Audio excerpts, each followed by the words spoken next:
So this topic has been covered a bit on YouTube, but no video has gone really in depth on what it means to be an RNG player. In this video, I'm going to cover how to become an RNG player, some tips and tricks, how to join matches, and things to avoid. Alright, let's get into the video. So who am I and why should you take advice from me? I'm Fan Shui and I've been playing RNG exclusively since 2014. And what I mean by exclusively, I mean this is all I play when I play GTA. I don't do missions or heists or engage in free mode fights that much. I just stick to running gun death matches, and that's how I enjoy the game. I might as well include the fact that I'm in RNGK, which is the first ever RNG crew ever made in GTA. The crew is owned by Gold Revolvers, who is a person who literally created RNG. Yes, literally. I have an interview with him where he talks about his experience with creating RNG, and if you want to check it out, I'll put it in the card above. He's a great guy. You could say I am an expert when it comes to RNG. Anyway, what is an RNG player? RNG players mainly stick to playing death matches. They usually only use rifles or pistols only. They don't use explosives, and they don't camp, and they don't wear helmets. And the reason for that is that RNG is a headshot game. So if you wear a helmet takes like 5 headshots to kill, so no helmets. Now why would you want to become an RNG player? Well, are you tired of being killed with explosives in free mode? Are you tired of tryhards, oppressors, cops, and other free mode nuisances? Do you want to get your AR game up? The first step to becoming an RNG player is the style.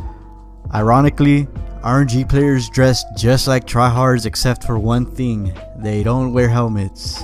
That's about it really. The beauty of being an RNG player is that you can dress however you want. But if you really want to be identified as an RNG player, dress like a tryhard without a helmet. Popular clothing pieces include a face paint, joggers, backward hats, beanies, anything but a helmet basically. Step 2.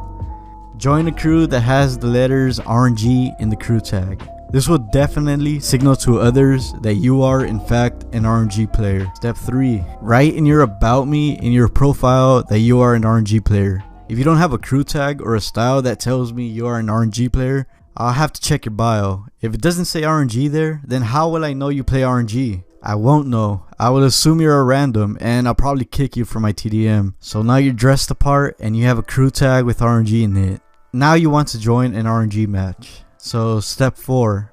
Add RNG players so you can get invited to RNG matches. Almost all of my friends on my friends list play RNG, so I get invites to RNG matches like every minute when I get on. The 4 most popular places you can find RNG players are on Discord, Facebook, YouTube, and PSN communities.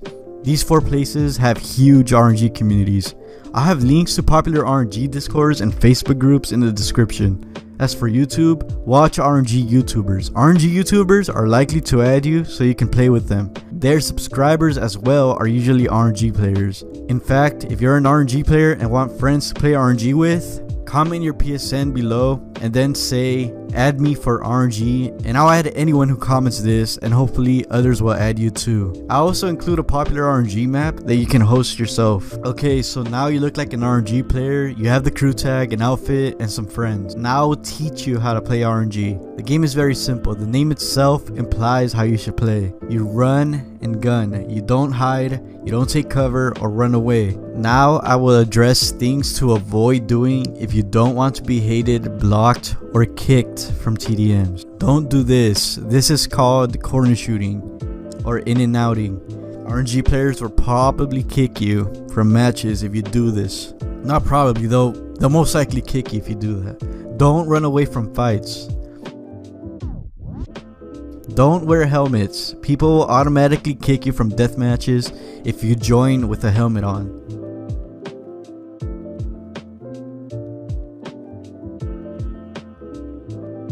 Avoid joining RNG through quick jobs, and avoid this map called the RNG upgrade. These types of matches are usually filled with wannabe tryhards who don't know how to play RNG. All they do is use explosives and wear helmets, which isn't RNG. This map is probably the reason players nowadays are turned off from RNG. They think this is what RNG is when it's really not. Settings. So I made a settings video which I'll include in the card above. Go check it out there for RNG settings.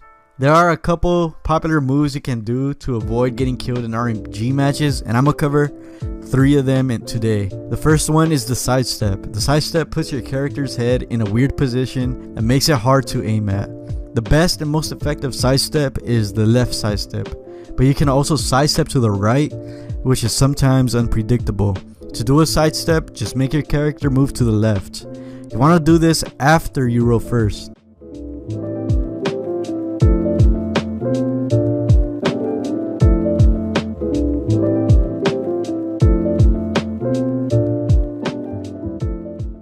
The 360. The 360 also makes your opponent miss shots on you. Since most RNG players will aim straight up for a headshot, the 360 moves your head, making it hard to headshot.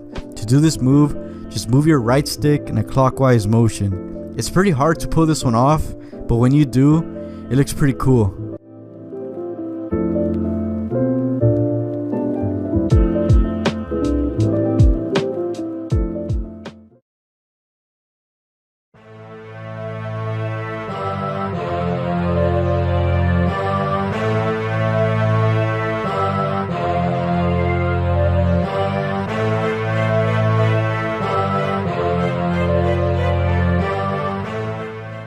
Switch kill. The switch kill will make it so you automatically aim to another player without having to relock.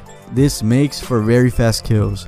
To do this, just move your right stick to the left or right depending where the enemy is while being aimed in.